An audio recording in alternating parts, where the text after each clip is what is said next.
Muy buenas tardes para los queridos alumnos, alumnas del curso de formación para agentes educadores. Yo soy el abogado Luis Barreto. Estoy trabajando de cerca con la directora general, la doctora Mabel Colmán. Tengo 21 años ejerciendo tareas dentro del sistema penitenciario. Me ocupo estar ante varias direcciones. Entonces, hoy en día agradezco al Ministerio de Justicia darme esta oportunidad de estar como docente ante los compañeros de trabajo, que en algunos que otros lo conozco. Entonces, me corresponde hoy en día también compartir cátedra con el doctor Orlando Castillo, que es un profesional de vasta experiencia en materia de adolescentes infractores. Entonces, siguiendo un poquito lo que es la malla curricular, que lastimosamente el tema de la pandemia nos evita estar en contacto, porque esto sería interesante que las clases sean presenciales para compartir ideas. Como siempre digo, uno nunca deja de aprender todo dentro del sistema de contexto de encierro. Cada uno aprende de sus propios compañeros, de los propios adolescentes infractores. Entonces, eso siempre esa experiencia sirve para ir formando cada día más a los compañeros de trabajo.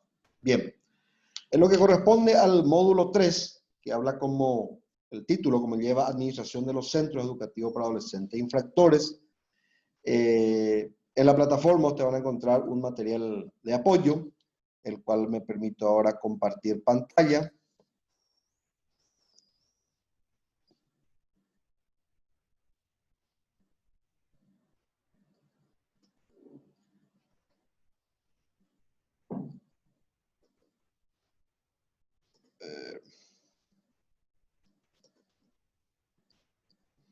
Bien, ahí creo que tienen también como material de apoyo, como dije, en la plataforma.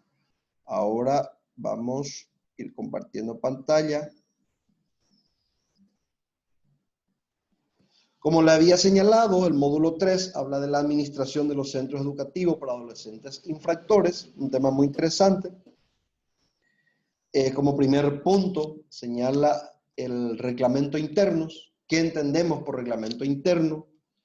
Como su nombre lo indica, cada colectivo, cada grupo de personas se organiza según sus propios criterios e intereses, y en este sentido es necesario establecer un reglamento interno para garantizar el buen funcionamiento de los distintos centros educativos de toda la República del Paraguay.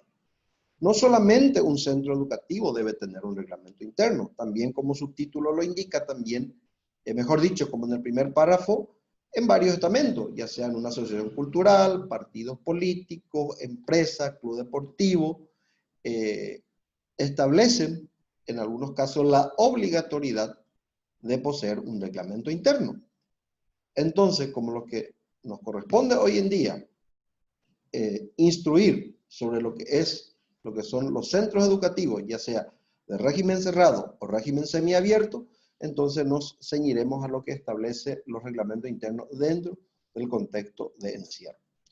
Las características generales del reglamento interno tienen una idea general fundamental. Hay unas normas que deben cumplirse, que sean adecuadas, ni demasiado estrictas, ni demasiado permisivas. Para que haya efectividad en su cumplimiento, es necesario que las reglas sean conocidas por todos los miembros que forman parte de un colectivo. ¿Qué significa eso? De que dentro de un contexto de encierro, si el adolescente aparentemente ha incumplido una de las normas del reglamento, pero si el adolescente no tiene conocimiento, entonces cómo el día de mañana yo lo voy a dar cumplimiento, cómo lo voy a dar la exigencia necesaria. Por eso es que también el artículo 248 del Código de la Niñez y la Adolescencia establece como parte de lo que debe establecer un reglamento interno, que dice debe respetar los derechos y garantías reconocidas en esta ley. Al momento del ingreso al centro, el adolescente debe recibir copia del reglamento interno y un folleto que explique de modo claro y sencillo sus derechos y obligaciones. Si lo mismo no supieran leer, se les comunicará la información de manera comprensible, se dejará constancia en el expediente de su entrega o o de que se le haya brindado esa información. Es lo que estaba diciendo, para que esto tenga una efectividad y un cumplimiento, se debe lógicamente explicar al adolescente de qué condiciones y qué caracteres reviste el reglamento interno. Bien, si el día de mañana el adolescente, por A, B, C motivo, no se presenta a hacer ciertas actividades, ya sea deportiva o otras exigencias de la institución, lógicamente eso trae aparejado una especie de sanción. ¿Y dónde está esa sanción? Está en el reglamento interno. Entonces, eso tiene que tener conocimiento del adolescente para poder el día de mañana exigir, es lo que establece el artículo 248. Bien, siguiendo con las características, dice las reglas se deben actualizar y se deben adaptar a las nuevas circunstancias. Toda regla debe tener un disciplinario, es decir, el conjunto de sanciones que se imponen cuando hay un incumplimiento del reglamento interno. Yo no puedo establecer una sanción si es que no lo tengo previsto en el reglamento interno. Eso es irregular y lógicamente trae también su ilegalidad. Cada centro educativo tiene sus propios reglamentos internos, pero lógicamente que tiene algunas variaciones en relación a lo que están bajo la denominación de centro educativo cerrado y el denominado régimen semiabierto. Lógicamente que el régimen cerrado tiene otras especificaciones, tienen otras denominaciones para algunos casos, y el régimen semiabierto ya es por decir, una de las etapas que el adolescente va avanzando para el día de mañana obtener la libertad.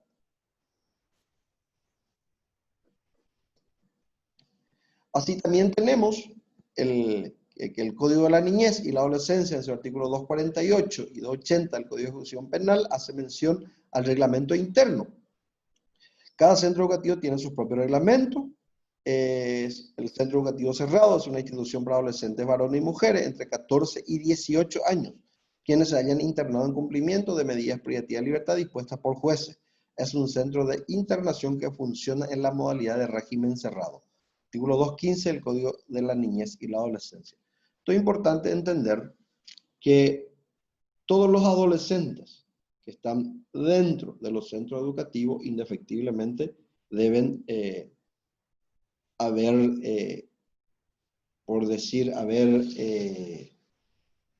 cometido algún hecho punible.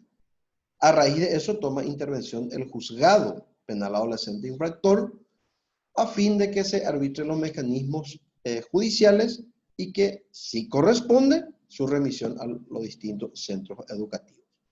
Entonces, no existe ningún adolescente o de repente hay personas que entienden como que eso es un centro educativo o un internado y que de repente cuando el famoso dice no se puede cabela se membrana, entonces ahora hasta el centro educativo, no, porque eso no es una especie de internación sin que el adolescente haya cometido ningún hecho punible. Indefectiblemente debe primar una orden judicial para que el adolescente esté internado en dicho centro a cargo de un juez competente. Régimen semiabierto. Sabemos que contamos con un solo centro educativo con este régimen, denominado La Esperanza. Es una institución para adolescentes de 14 a 18 años. Algunos me preguntan así, pero algunos tienen 20. Es cierto, el Código de Ejecución Penal hace una excepción de acuerdo a la conducta que en este caso reviste el adolescente o el joven adulto ya, y de acuerdo a lo que establecen los mecanismos administrativos, entiéndase el equipo multidisciplinario que lo va evaluando y si corresponde, sigue estando ahí a pesar de ser ya mayor de edad. Tuvimos hace poquito una experiencia que lastimosamente no tenemos en algunos casos jueces especializados donde un director de un centro fue convocado por el juez, entre comillas, de ejecución y lo intimó a que el joven adulto que contaba con 18 años no podía estar en un centro educativo porque es mayor. Entonces el director, con la experiencia que tiene, lo explicó y dijo, cierto artículo del Código de Ejecución establece que pueden estar hasta los 22 años de edad, bajo estas modalidades y bajo estas condiciones. Lo que lógicamente la juez, que en algunos casos no quieren reconocer que no tienen el conocimiento necesario, entonces dice que no es tanto así, que está a cargo del juez de ejecución y son ellos los que tienen que determinar. Pero bueno, son decisiones de cada uno. Pero en línea general pueden estar hasta los 22 años. Luego, siguiendo lo que establece la malla curricular, otro de los puntos que corresponde hoy compartir con ustedes, hablamos de un procedimiento interno, incorporación de nuevos adolescentes, periodo de adaptación. ¿Qué uno debe hacer cuando recibe un adolescente? El 246 del Código de la Niñez y la Adolescencia hace mención que en los centros no se deben admitir adolescentes sin orden previa escrita de la autoridad competente y deben existir dentro de esto las separaciones necesarias respecto a la edad, sexo de prevenidos y condenados. Es lo que le acabo de mencionar, que no podemos recibir ningún adolescente que no venga aparejado de una orden de un juez competente. Podemos entender qué pasa si el fiscal ordena la detención y posterior remisión al centro educativo. Es irregular ese acto. No corresponde porque tiene que ser por orden de un juez competente en este caso. El artículo 270 del Código de Ejecución Penal, todo adolescente debe recibir atención médica adecuada, tanto preventiva, curativa y correctiva, incluida atención odontológica, oftalmológica y de salud mental, debiendo proporcionársele además los productos farmacéuticos y dietas especiales que hayan sido recetadas por un médico.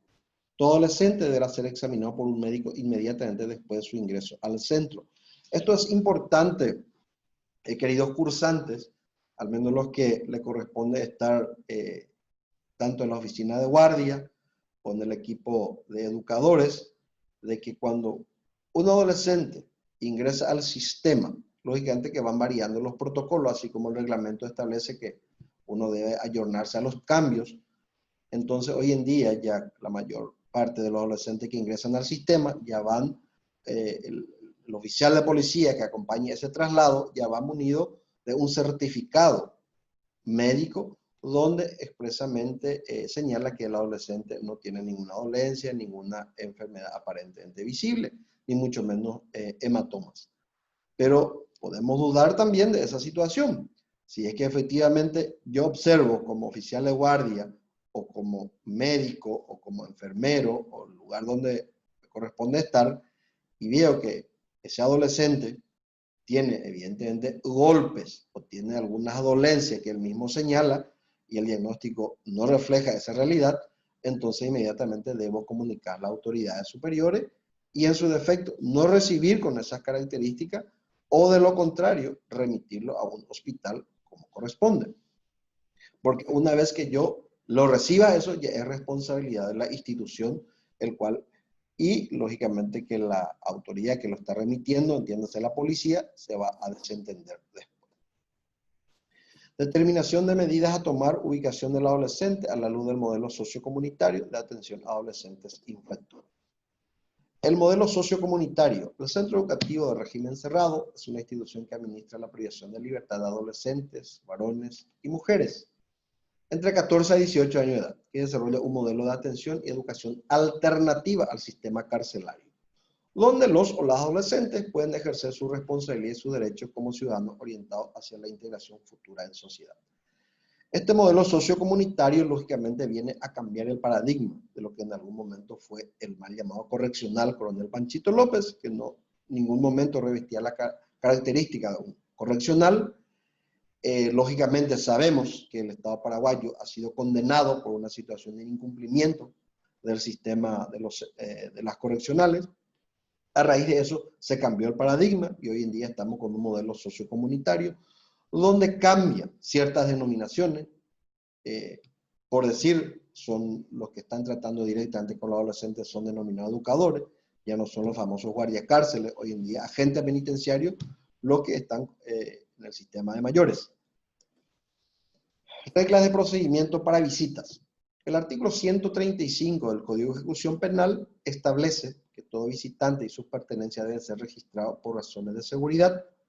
El registro se hará con el debido respeto a la dignidad humana y será realizado dirigido por personal del mismo sexo del visitante. En la medida de lo posible, el registro manual será sustituido por sensores u otras técnicas apropiadas y eficaces.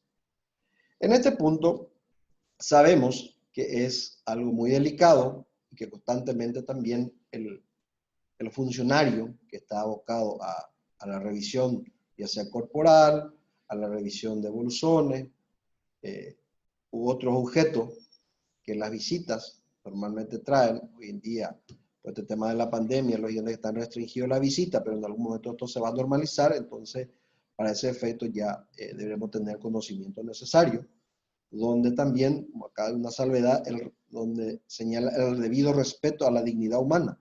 Lógicamente que yo no voy a hacer ciertos actos o de repente, si no corresponde, hacer el cacheo, como algunos lo llaman, en lugares muy delicados, en zonas íntimas. Eso reviste ciertos protocolos y, como siempre digo, la experiencia uno lo enseña a seguir haciendo el trabajo y con el respeto que se merece el visitante o la visitante en este caso. Otro de los puntos que siempre es importante es el compartir la información. De repente sabemos que dentro de los centros educativos el adolescente va conversando y uno pudo escuchar ciertas informaciones, el educador, de que la mamá de sultano va a venir y va a ingresar, o la novia o la pareja, con ciertas mercaderías, y entre eso va a traer algún elemento prohibido, entiéndase pastilla, droga, celular u otro elemento. Entonces, eso es importante, compartir esa información con el personal que va a estar a cargo de la revisión, a los efectos de que se percate o haga una revisión minuciosa de la mercadería que esa visita va a tratar de ingresar. Artículo 6 de los reglamentos internos que regulan el régimen de la visita, y en las cuales se establece lo siguiente: la recepción de las visitas solo podrá realizarse en los espacios comunitarios. No está permitido el ingreso y permanencia de la visita dentro del área de dormitorios. Las visitas deberán tener atuendo adecuado para acceder al centro. Las visitas deberán dirigirse con respeto a los adolescentes y funcionarios del centro. Las visitas tienen prohibido introducir para consumo o venta de bebida alcohólica, droga, medicamentos no prescriptos y todo tipo de sustancia nociva para el desarrollo psicofísico de los adolescentes. El adolescente tiene prohibido mantener relaciones sexuales con su pareja y o visita dentro del centro. Son días de visita: jueves, sábado, domingo y feriado. El horario establecido es de 10 a 15 horas. Lógicamente que las visitas también deberán estar munidas de sus documentaciones para dejar un registro de las personas que ingresan en los centros educativos. Los objetos prohibidos: todo tipo de armas, drogas ilegales, sustancias tóxicas o explosivas, aparatos de comunicación prohibida por los reglamentos, medicamentos controlados sin indicación, autorización de un médico de la institución, bebida alcohólica, entre otros. Acá donde hablamos de drogas ilegales, sabemos que hay algunos medicamentos que tienen ciertas drogas, entiéndase por el tratamiento que está recibiendo ese adolescente, pero eso debe estar con una prescripción médica. Y normalmente se deja en la oficina de guardia y es suministrado por la enfermería o por el médico de la institución. En ningún momento el adolescente se le puede entregar al adolescente a los efectos de que ellos suministren sus medicamentos, porque pueden ser utilizados para otras situaciones. Por otro lado, tenemos la concesión de salidas, regla para traslado, regla para salidas por audiencia judicial, permisos de salida. El artículo 129 del Código de Ejecución Penal señala: el director del establecimiento podrá conceder permiso de salida en los siguientes casos: fallecimiento o enfermedad grave de los padres, cónyuge, conviviente, hijos, hermanos, o de otras personas íntimamente vinculadas al interno, al nombramiento de las personas convivientes. Acá yo utilizo el término interno. Yo rescaté este artículo porque es justamente lo que habla de las atribuciones que compete al director en la relación de los permisos de salida. Entendemos que una enfermedad grave de los padres también es posible la salida del adolescente, entiéndase siempre y cuando reúna ciertos requisitos y el director del establecimiento, o el jefe de seguridad, o el coordinador, o quien esté de guardia en su momento, está munido de ciertos recaudos legales, ciertas documentaciones. Podemos entender el fallecimiento donde el adolescente manifiesta de que falleció su mamá o falleció su papá. Eso indefectiblemente debe ir adjuntado al certificado de función. El certificado de función debe estar el nombre, lógicamente, de la persona fallecida, y eso se contrasta con la ficha o el legajo del adolescente. Pues bien, el adolescente puede mentir: mi mamá falleció, y resulta que al ingresar al sistema o al centro educativo denunció como Juana Pérez a su mamá, y el certificado de función me da otro nombre. Lógicamente, eso es chequear la información luego para que el director pueda denegar dicho permiso. No todas las veces es viable ese permiso, no porque la ley dice eso, yo puedo otorgar ese permiso. Entonces también ese rechazo se debe fundamentar en una resolución o explicar al adolescente del por qué no se puede dar esa circunstancia o ese permiso. El artículo 254 establece en su última parte que todo permiso, salida o traslado lo autorizará el juez penal del procedimiento. En algunos casos es viable que el director, dentro de sus atribuciones, otorgue permiso, el cual establece el artículo 129, pero en algunos casos, el cual no se justifica la salida del adolescente fuera de los centros, entonces el director es pasible de alguna sanción por parte del Ministerio de Justicia bajo la figura del sumario, o de lo contrario, si corresponde la configuración de un hecho punible, el cual está contemplado como liberación de preso, entonces, como es un delito de acción penal pública, ya el Ministerio Público arbitrará los mecanismos para la investigación pertinente. El artículo 245 del Código de la Niñez y la Adolescencia, de los derechos de la ejecución de las medidas. Durante la ejecución de las medidas, el adolescente tiene derecho en su apartado no ser trasladado arbitrariamente del centro donde cumple la medida privativa de libertad. El traslado solo podrá realizarse por orden escrita del juez de ejecución. Esto muchas veces se da cuando el adolescente incumple ciertos reglamentos, ciertos artículos, mejor dicho, del reglamento, y las autoridades, entiéndase, el director solicita el traslado del adolescente a otro centro. Esto también debe estar aparejado de un informe del equipo multidisciplinario, donde ya se medió con el adolescente, ya ha incumplido varios artículos del reglamento, entiéndase, ya se lo amonestó, se lo apercibió, se le suspendió ciertas actividades, entonces como última sanción ya se solicita el traslado. Lógicamente, esto también se debe compartir con los jueces a fin de que ellos tengan conocimiento que el adolescente fue trasladado por ABC motivo. Luego tenemos como otro punto las reglas para salida de consultas médicas. El artículo 178 también habla, en este caso, del término interno, lógicamente en la parte que corresponde a menores infractores o específicamente al capítulo del SENAI, no hace estas especificaciones, pero lógicamente que debemos utilizar este artículo. Pero acá explica detalladamente, y ustedes en el material de apoyo van a leer con más tiempo. Entonces, no necesariamente yo tengo que esperar al juez, que el juez me autorice. ¿Qué pasa si siendo las 2 de la mañana, no sé si el juez me va a atender, entonces yo sé que el adolescente está con una dolencia y necesita el traslado inmediato a un centro hospitalario? ¿Por qué? Porque yo no tengo las herramientas necesarias o lugar de internación, o justo el médico se ausentó en ese día, entonces yo tengo que arbitrar los mecanismos y trasladarlo a un centro hospitalario más cercano para poder ser atendido. Una vez que regrese el adolescente, ya con un cuadro, vamos a decirle, ya más tranquilo o medicado, entonces las autoridades correspondientes comunicarán al juez de la causa de la salida y la atención que recibió ese adolescente. El artículo 10 del reglamento interno del régimen semiabierto señala también los parámetros y circunstancias para la salida de los adolescentes. Las salidas transitorias. El artículo 56 del Código de Ejecución Penal establece también una figura llamada salidas transitorias, que lógicamente esto ya compete al juez de ejecución en un tiempo de 48 y excepcionalmente hasta un periodo de 72 horas. Estos son las famosas salidas de fin de semana. ¿Y cuál es el objetivo? ¿Cuáles son los fines de esas salidas transitorias? Dice el afianzamiento de sus vínculos familiares y sociales o su participación en programas específicos.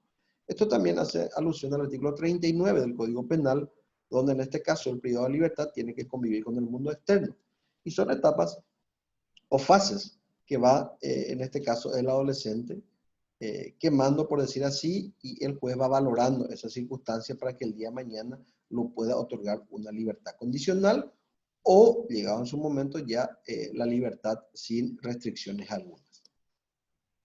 Para la concesión de las salidas transitorias, incorporación al régimen de semilibertad, se requiere cumplir por lo menos la mitad de la pena, no tener causa abierta u otra condena pendiente, poseer buena conducta, la que lógicamente va a expedir el equipo multidisciplinario de cada centro, merecedor por parte del organismo técnico criminológico y del consejo de asesor del establecimiento. por último tenemos el procedimiento para la salida en libertad condicional. La libertad condicional, en este caso, hay que explicar bien porque hay algunos adolescentes que van malentendiendo como que llegado a esa fecha, sí o sí el juez debe otorgarle la libertad condicional. La libertad condicional es, dando un ejemplo, una condena de 5 años, 3 años, 4 meses, 30 días antes, dice el código, hasta el propio director puede solicitar la libertad condicional a favor del condenado. Entiéndase la 2/3 parte de la condena. Si de repente la conducta o si el adolescente no ayuda con el procedimiento que le sirvió durante la internación, lógicamente que el juez va a denegar ese pedido de libertad condicional, entonces lo va a hacer compurgar toda la pena el cual fue condenado. Por eso es importante también que eso se presenta como un incidente, no necesariamente llegado a esa fecha el adolescente va a salir. El pedido deberá presentarse ante el juez entre 60 y 90 días antes del tiempo mínimo exigido por el Código Penal para la concesión del beneficio y esto lo resolverá en un plazo mayor de 30 días. En relación a lo que es nuestra malla curricular, he concluido con este punto. Lógicamente, en los siguientes módulos nos estaremos viendo nuevamente con nuestros materiales. Ya les sugiero leer y estoy abierto. Ahí en la plataforma está la dirección de correo, donde si hay algunos puntos que no pudieron entender o si hay algunas preguntas, bienvenido sea. Entonces, en la brevedad posible, lo estaré dando la respuesta necesaria. Desde ya, muchas gracias y les insto a seguir capacitando a todos los cursantes. Muchas gracias.